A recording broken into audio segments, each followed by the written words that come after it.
आज हमारे पास ये स्कोडा कार आई थी सर्विस के लिए, जिसमें कुछ सस्पेंशन में भी नॉइज़ था। तो हमने जब उसको डायग्नोस किया तो हमको ये मिला इसका बॉल जॉइंट ख़राब था, लो आर्म का बॉल जॉइंट। आप देख सकते हो ये इसका पुराना बॉल जॉइंट है जो पूरी तरीके से ख़राब हो चुका है और इसकी वजह से सस्पेंशन में आवाज़ आ रहा था। दूसरा इसका ये लिंक रॉड, ये भी ख़राब हो गया था।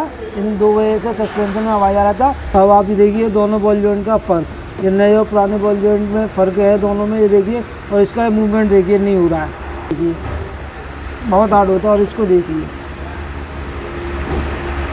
उसके लो आर्म के बुशेस वगैरह ठीक थे। अगर बुश भी ख़राब रहते तो मैं पूरा लो आर्म रिप्लेस करने का ही रिकमेंड करता था। तो फ्रेंड्स ये वीडियो यहीं पर अंत होता है। मैं आपको जल्दी मिलूँगा अगले वीडियो में।